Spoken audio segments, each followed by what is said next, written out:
Hello and welcome to the channel. My name is Zach Collins and this is Financial Education. So today what I want to do is I want to introduce you to the topic of ETFs. Now, before you get confused, I'm not talking about transferring money via EFT, electronic funds transfer. No, what I'm talking about is ETFs, which stands for Exchange Traded Funds. Now, if you've never heard of this before, what is an ETF? So to put simply, an ETF is a basket of goods. Think of like a little hamper.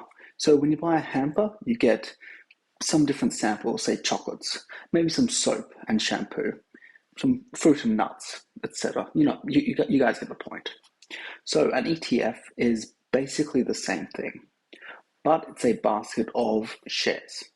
Just like with the hamper, you don't get the full-size box of chocolates, you get a little sample. Now, don't be alarmed, you're not getting an inferior class of shares, you're just getting like a smaller parcel. So, like I said, ETFs hold a basket of shares. Now, this basket has a rule that it follows, which dictates what it holds. So this could be Australian shares, international shares, corporate bonds, government bonds, or a mix of any of the above. It could be thematic in that only holds tech or property or banks. It could be index tracking in that it picks an index, say ASX 200. ASX 200 is the largest 200 companies in Australia. It could be something that tracks the S&P 500, which is the largest 500 companies in the US. It could be an active ETF in which the fund manager picks an index and they can pick and choose from that index what they want to do with it. They can follow it or not. Basically, what I'm trying to say is that there are a lot of options that you can pick from if you want to buy an ETF. Now that you get the basic idea of what an ETF is, I'll dive into a few different terms that I just used, which may have confused you, if it's the first time you've heard it, and that is index and active investing. So, what is an index fund? So an index fund, plain and simple, is a fund that follows the index. Now there's hundreds of different indexes and they all track different things. So an index could be, in Australia, the popular one is ASX 200. You've got the S&P 500, as I mentioned above. You've got the NASDAQ 100, you've got the Nikkei, you've got the FTSE 100, you've got just countless of other different countries and indexes, and you know what? There's just so many. So right now, let's dive into the top 10 companies of the ASX 200. Okay, so here I am on Market Index. Now, this is a great free resource, and it gives you a rundown of basically what happens on the day. You can also look at what happens in the last 3 months, 6 months, 1 year, so on and so forth. Now, what I'm looking at right now is the S&P to the ASX 200. So this is the top 200 companies in Australia. So what I'm going to do now is I'll go down and we'll look at probably the top 10. So I'm just going to lower fix this by market cap, and so you can see the top bunch here, with the top one being BHP and the second one being Commonwealth Bank. Now we can't see how much each company actually represents of the index itself. If you were to look into the ETF itself and go down to the holdings, they will tell you what the allocation is, but it should 100%, assuming it follows the ASX 200, follow the asset allocation as per this. Now, if we have a look at the bottom company, so you can see is currently Codan, and that is sitting at a market cap of 1.5 billion, which is significantly lower than that of BHP. If you were to buy a ETF that was to track this index, you would have a significantly larger portion invested in BHP than you would in Codan. Now, what is an active fund, and how is it different to an index fund? Let's keep things simple and say one particular share makes up 1% of an index. An active fund manager could make that 10%. That's their choice. Same if anything makes up 10%. They can then choose to drop that back down to 5%. Basically, they can pick any index they want to track, say the ASX 200, and they can pick any of the shares within those 200. They can have all of them, they can have one, and they can allocate as much money as they want to any particular share. There is no rule other than what index they track as to how much or how little they allocate to each company within that index. Now, I've only been talking about percentages so far. Now, that's for a good reason. So there are many different ETF providers, but they all use the same or a similar index that they track, but the price of the ETF that you will buy could be completely different. So for all intents and purposes, these different ETFs, as long as they track the same index, they can be considered to be identical. So let's use a bit of an example. So let's say you hold 100 shares. Let's call it ETF A. ETF A costs $100 per basket. Now that tracks index A. I'm only going to pick out two companies from this index. Company A is 10%, company B is 5%. So ultimately, with that $10,000 you've invested into ETF A, you hold about $1,000 in company A and $500 in company B. Now, let's say instead of ETF A, you've now got ETF B. So this ETF tracks the same index. The only thing is that it costs $25 per share. So you still invest that $10,000. The difference here, though, is now you've got 400 shares of ETF B. Because it tracks the exact same index, you'll still hold $1,000 in company A, and you will still hold $500 in company B, same as you would with ETF A. The only difference is you've got 400 of these ETF B instead of 100 ETF A. Now, I say that they're ultimately the same, but there is one thing that you do need to be careful of, and that is something called MER, or Management Expense Ratio. Now, management expense ratio is the fee that they charge you to invest the money. I'm going to cover this MER in a future video, but for now, all you need to know is that when you're comparing the two funds that track the same index, have the same methodology, same as allocation, like in the example I gave before, the fund, they're ultimately the exact same, but the fund with the lower MER is the better choice because the returns will be the same. They're exactly the same. The only difference is the fees that each different ETF provider is charging you. Okay, so now that you know what an ETF is and what it holds, we need to know how you can hold them. So there's two different ways that we can buy ETFs in Australia, and that's either through a custodian model or a chess model. And when I say chess model, I'm not talking about the board game. So custodian model is where basically you do not hold an ETF in your personal name. You have an account on a brokerage and they will hold it in their name as trustee for you.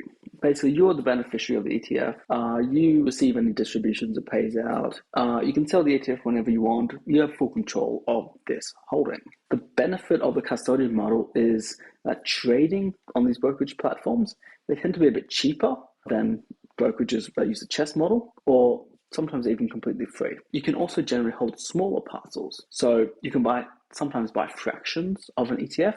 You can't do that with chess. You have to buy the full whole ETF. You can invest in $5, $10 here and there versus larger chunks, which you might need to with chess. Now, the big problem with the custodian model is that basically you're relying on the brokerage to remain solvent. Because the brokerage is technically the owner of the ETFs you bought, if something were to happen, if they were to go broke, it is really in their money. And so they can basically take it and sell it and use it as their own. The chess model differs completely to the custodian model, that you are the ultimate owner of the ETF. 100% is it in your name. Now, so chess, it's not the board game, as I said. Chess stands for Clearing House Electronic Sub-Register System. Bit of a confusing name, isn't it? And this register is maintained by the ASX, which is the index provider. Chess registers your name and allocates each parcel of shares that's bought into a distinct account with its own number, which is under a HIN, which is a holder identification number. This will record what shares are yours, and basically it's super easy to move between brokerages. You keep your HIN and you can move it between brokerages whenever you want, basically at no cost. Now, because it's 100% in your name, not in the brokerages, with them as a trustee, if something were to happen to the brokerage, they can't touch it. They cannot liquidate your holdings to basically fund their business. Now, the downsides to using a chess broker is that they tend to be more expensive. So they charge per trade versus custodian, which might be per month, and you can do unlimited trades. As I said before, you also need to buy whole units. Now, this could be, in the example I used previously, where it was $25 and $100. Basically, if you were to buy one for ETF B, it would have to be $25 minimum plus brokerage. For ETF A, it's $100 plus brokerage. So if you only want to invest a small amount, you can see how some people might choose the custodian model. There's also a minimum initial buy-in. So any CHESS holding, minimum buy-in is $500. So this also tends to scare off new investors because especially when you're starting out, $500 in something you don't know anything about, it can be considered risky by the people investing it. And $500 is also a decent amount of money. Now, hopefully I've been able to help you better understand what an ETF is, what the underlying holdings would be, and the different ways that you can buy these ETFs. So on the last video, I introduced you to ETFs. Now, today what we're going to do is something a bit of a similar topic, but it's a different product type, and that is managed funds. If you've been watching videos or content from other, say, US-based content creators, they would call this sort of product a mutual fund. Now, managed funds and mutual funds, they're essentially the same thing. It's just a different name. It's just like in Australia, we use the word thongs instead of what the US uses flip-flops, but they're interchangeable. As I said before, so managed funds are very similar to ETFs. Now, if you watched my last video, I introduced you to ETFs as basically a bundle of shares, a hamper basket. Now, managed funds, they can be considered to be exactly the same. They're also a bundle of shares.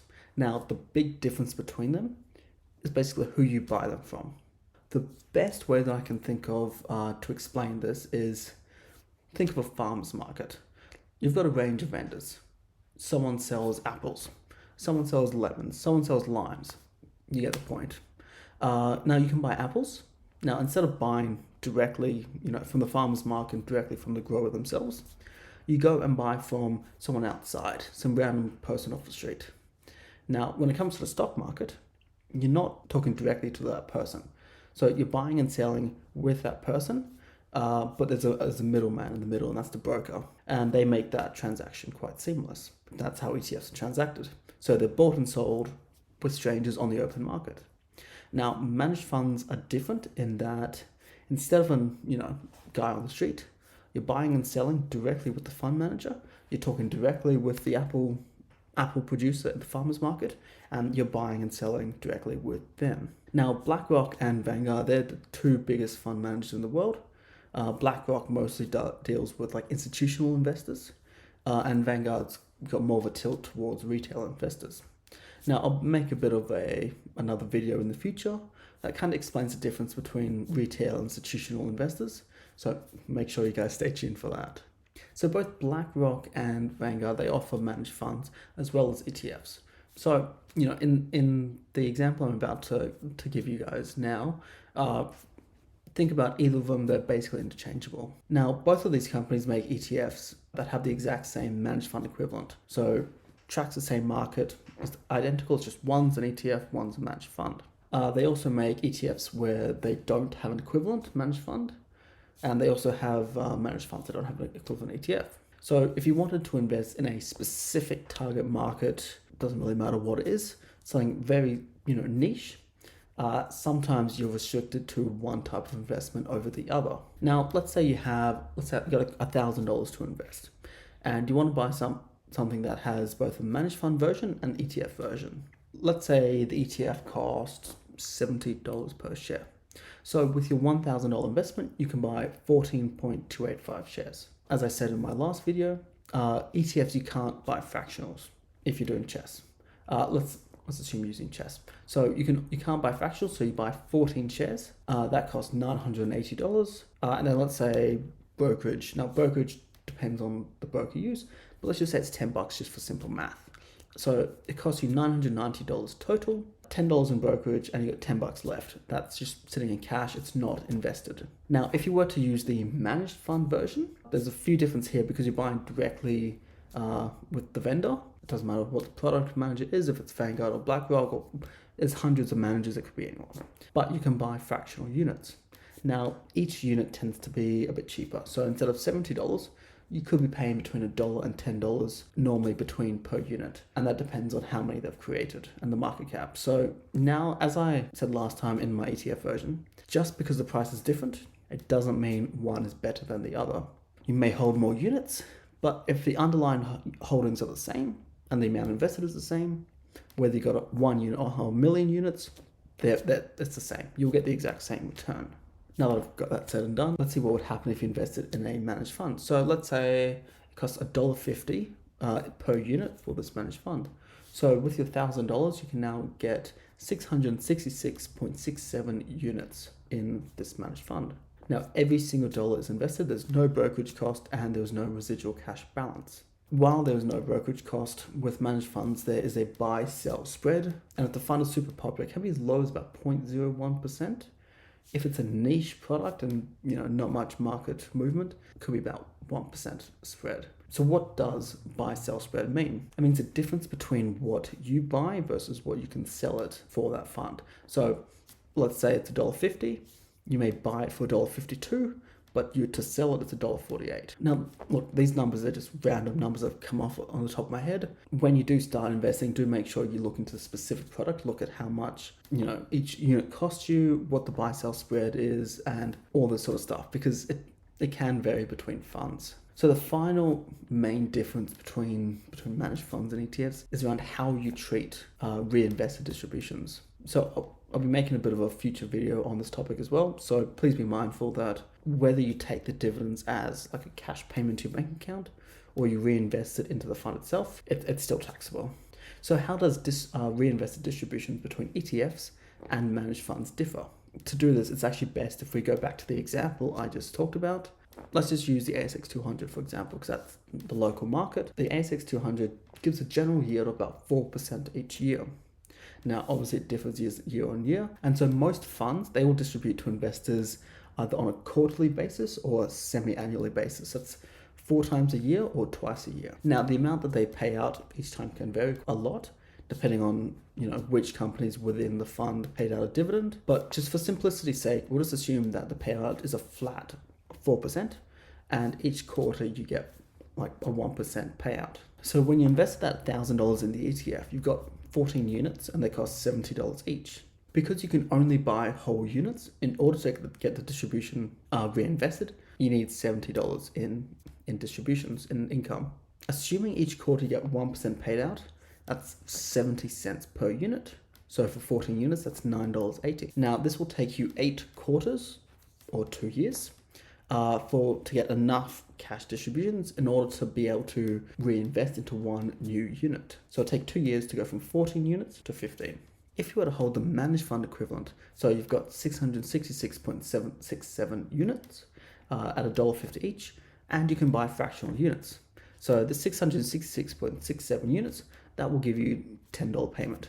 Now, this is slightly more than the ETF, about 20 cents more, because the whole $1,000 was invested, versus with the ETF, you only invested $980 due to the cost per unit and fractional investments being possible with managed funds. Now, with each unit being valued at $1.50, means each quarter, you'll get another 6.67 units. Because with the managed fund, you're able to get new units each quarter. These new units, they will also start paying you out a distribution each quarter, 1% each quarter as well, 4% for the year, and this speeds up the compounding returns. Now, check my channel in the future, because this is another topic I've got to work on, where I'll be doing a video dedicated to how compounding returns work. Now, hopefully I've been able to give you a bit of a better understanding of what a managed fund is and the difference between managed funds and ETFs. Today, what we're going to be examining is superannuation. Now, every Australian has a super account, but the majority don't actually know anything about it. So I thought it would be good to go and give a brief overview, as there's so much to go into and I don't actually have the time to do a full debrief. So we'll just go through the basics today. So because a lot of people have an account and don't actually know what it is, that's where I'll start. What is superannuation? Superannuation, or super for short, is what we call our retirement savings account. You may have heard of terms like 401k or IRA or TFSA or even KiwiSaver.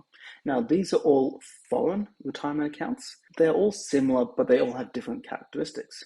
And that is why knowing how super specifically acts is very important, because knowing all the in and outs can make a big difference to your retirement savings. Because super is specifically designed to be used for retirement, it means that you can't touch this money until you reach a few conditions. Now, those conditions are either you're over age 65. If you're over age 65, you can do whatever you want with the money. You can start an account-based pension. You can withdraw lump sums. You can leave it as is. Once you're over 65, there's no restrictions on the money. You can treat it like it's another bank account. It's all yours. If you are over preservation age, which, look, for the majority of people watching this, that will be age 60. You can access your super only on the additional condition that you are retired. So if you're, let's say you're age 61, for example, you decide to leave your job. Now you can access your super. If you're 61, but you're still working, you've met the condition of over 60, but you have not met the retirement condition. So you can't access your super balance. If you meet both these conditions, it's the same as if you're over age 65. Once you've met those, you have full access and full control over your super account. Now, there is a little caveat of like a TTR pension. I'm not going to go into that in this video. If you're under age 60, you can't access your super for any reason. Look, I say any reason, but there are a few situations where you can. They're very niche and will impact less than 1% of the population. I'm not going to go into it today. Just understand that in general, if you're under age 60, you can't touch your super. If you do want to know more about, what these conditions where you can access before age 60, I'd recommend checking out the ATO website. So how does super actually work? Now, think of it like an ordinary investment account. There's a range of different types that you can go with. That can be either an industry super fund, a retail super fund, or a self-managed super fund. They will all invest your money differently, but they all have to abide by the exact same laws. So what are the differences? An industry super fund tends to be run for the benefit of the members of a specific industry. So that can be something like a fund run for healthcare workers, for retail workers, hospitality workers, etc., etc. Now, there are a ton of different funds, so make sure you check them out. So retail funds are funds that have been set up to make a profit. Now, these retail funds tend to be run by big banks, or they're the platforms that where you use a financial advisor to select your investments. A self-managed fund is basically exactly what it sounds like. You, specifically, are managing the investments. So this tends to be the most expensive type of fund, as you need to pay for auditing and compliance costs. And, it can be a few $1,000s. So I think the average super fund is around about $150,000 to $200,000. So let's say it's about $5,000 in fees. That makes it about 3% of your balance in fees. So that really cuts into the returns. So for small balances, it tends not to be the best option. So how do super funds generate a return? They do this by investing your money. As I said just before, with a self-managed super fund, you have full control. You invest it in whatever asset class you want and have any asset allocation. There are some very strict laws around how you can do this. So you do need to make sure that before you do jump in as a trust of your own fund, that you do your own research first. Retail funds tend to have a broad range of funds to choose from. If you have a financial advisor, they will be picking what you're invested in. But if not, you should be able to call up the super fund and they'll give you a PDS with a rundown of what investments they offer. Now, as a general rule, they have a range of both active and passive fund managers. This can be like diversified funds. They can have single market funds, which only invest in Australian shares or only invest in international shares. They'll have some bond funds, they'll have cash funds and property funds. You get the idea. An industry fund is fairly similar to a retail fund, but will have significantly less options to choose from. So generally speaking, this can range from about 5 to about 20 options of investments, whereas a retail fund could have over 100. When you open an account with an industry fund, they will invest your money into a default investment option unless you choose to change it. Now you can easily see the difference in performance of the different default funds if you do a quick Google of My Super comparison. Now these default funds tend to have a risk rating around about the 70 to 90%. So this means that 70 to 90% of your money is invested in risk or growth assets. Now this could be things like stocks or property. The remainder of this will be invested, so about 10 to 30%, we're invested in defensive assets. So that's stuff like cash or bonds. Now, you should be able to find quite easily what the asset allocation is for your specific default fund on your super fund's website. Okay, so now that we've looked at the limits of accessing your super and how it's invested, what makes it so good? The simple answer to this is the tax benefits. I've got a video coming out soon where I'll go through different tax brackets.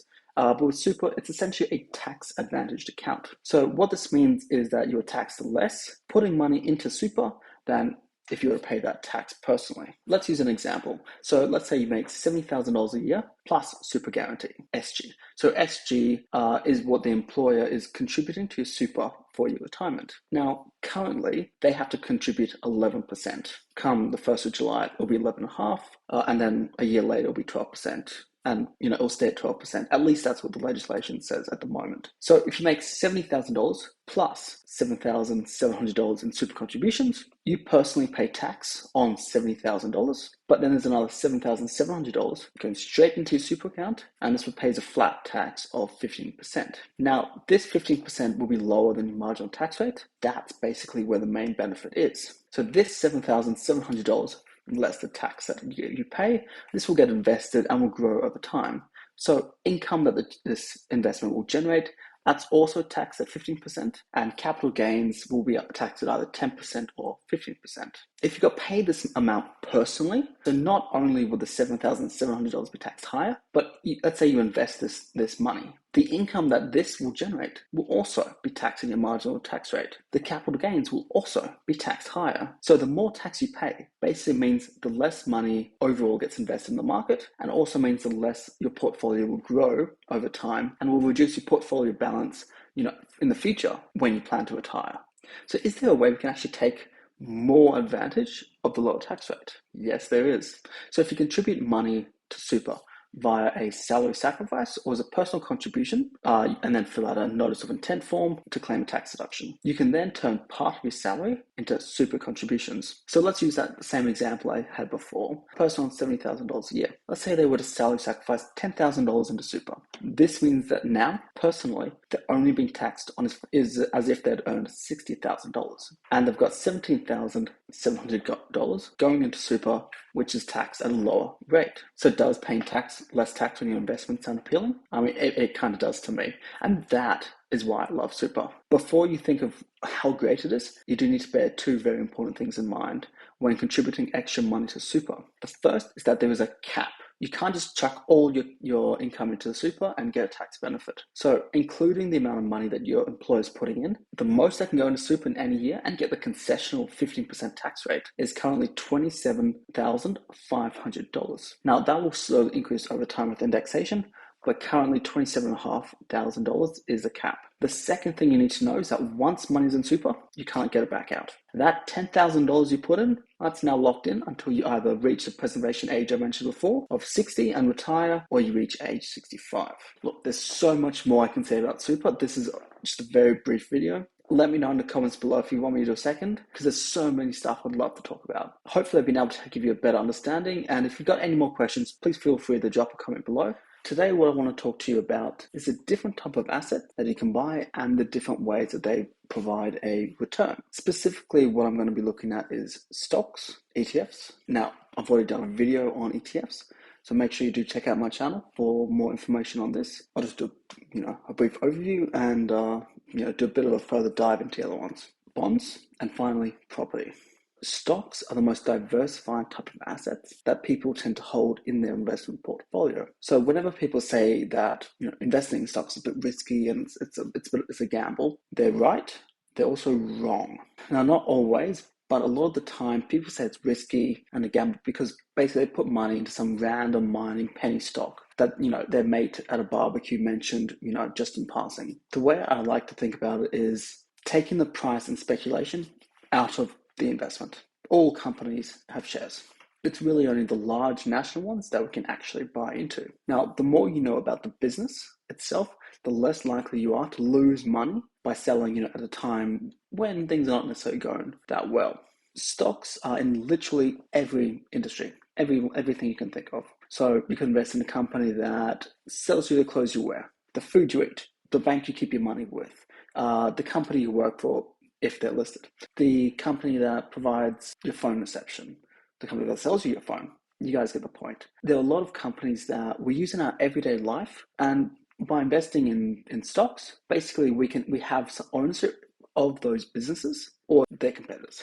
Now, before you invest in any company, in order to get the best returns, it's always good to look at the fundamentals and calculate their value. Now, there are so many different ways to calculate the fair value of a company. And look, that's a video in itself. And this is done through, looking at balance sheets, looking at the revenue, looking at the expenses, looking at the long-term potential profitability of the company. Look, now, don't get me wrong. You can do all the due diligence you want. Some companies will still go under. There's always a chance of, losing money, but it is a lot lower than if you just pick some random company. The way you actually get a return through investing in companies is two ways. By the stock going up, and this can be from lots of people buying in for speculative reasons, or could be because long-term solid performance growth that basically raises the price gradually over time. A lot of companies also pay out a dividend, and this provides consistent cash flow to shareholders. So when you buy Australian shares, this dividend may also come with something called a franking credit,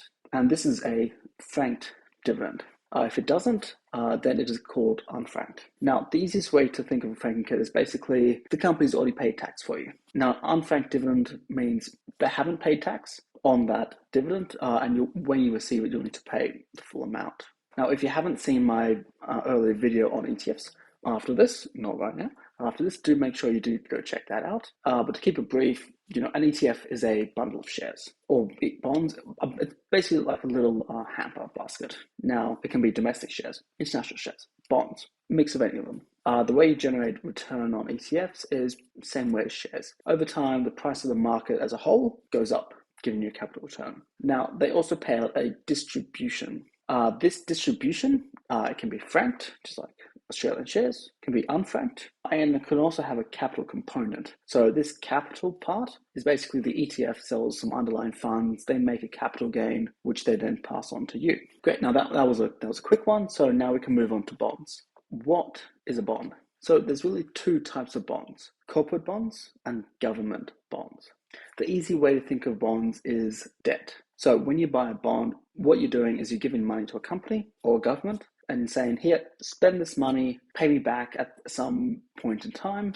This could be 6 months, 12 months, 5 years, and longer even. It really depends on the terms of the bond. Now, there's a few terms you'll need to know here. I will make a future video that goes into a bit more depth about bonds specifically, but the basics are that bonds have a face value. So that's essentially the purchase price of the bond. So let's say you pay $100 for this bond. It's got a face value of $100. This part here can get a little bit confusing, and that is the terms for coupon rate and yield. So you can think of coupon rate as the basically interest rate on the debt that the entity will be paying you. So let's say the coupon rate is 5%. So this means that because the face value is $100, they'll pay you $5 every single year until the entity, the government, or the corporation pays you back that $100 that they borrowed off you. Now, the coupon rate is consistent. The yield is not. And this is because the price of the bond can change over time. So the coupon rate doesn't change because the bond will always pay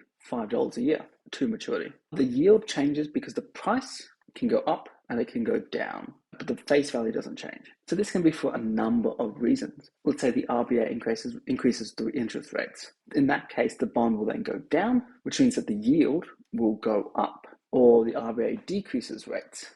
This means the price of the bond will go up and the yield goes down. So the amount that a bond will actually pay you is determined by a whole range of different factors. Risk factors is probably the major one. High risk corporate bonds, such as junk bonds, these are very high risk corporate bonds. They have a very high coupon rate, while very safe government bonds would have a very low coupon rate. And the coupon rate for low risk government bonds would align very closely to cash rate of that country. Now you generate a return with bonds through basically the coupon rate you receive. If you trade the bonds, you might also get a capital gain if you were to buy it before the rates drop and the price of the bond goes up. But this is not really the main way that people try and make a return on bonds. It's mostly through the interest repayments they get paid. The final asset class I'm going to talk to about today is property. There's two different types of property. You got residential property and commercial property. I don't think I need to go too deep into property. I'll probably make a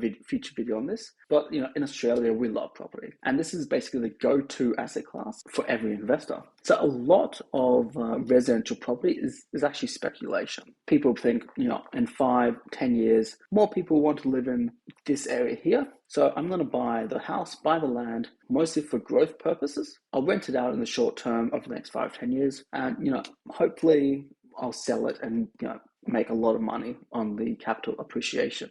Now, the main reason that residential property is fueled by speculation is because of something we've got called negative gearing. This means that high income earners can offset losses that they earn renting out this property with their income that they earn from their day jobs. Now, this ends up reducing the amount of tax that they have to pay to the ATO. Now, as I mentioned, rental income makes up another part of the return for property. Specifically at the start of the ownership period, it generally tends to be like a loss-making venture. So most people use this loss to offset their income. But over time, this does end up turning into profit because rent tends to go up, whereas the expenses will stay the same, or sometimes if interest rates go down, they will drop. The other type of property is commercial property. And the easiest way to get involved in this is basically through a REIT, which is a real estate investment trust. Now, these are listed investments. You can buy them on the stock market just like you can with stocks and ETFs. A REIT will hold a few different commercial properties. Now, this limits the vacancy risks if they only held one property. You can hold commercial property personally, but that's a whole different kettle of fish. As I said, most people aim for capital gains on the return that they get for property. However, as you guys would know, if you were to rent, landlords, they do receive rental income for these properties that they own. So hopefully I've been able to give you a bit of a better understanding of the different types of investments that are available and the broad way that people try and make money from them. If you do have any more questions, please feel free to drop a comment down below. I'll answer if I can. And thank you so much for watching. I'll see you on the next one.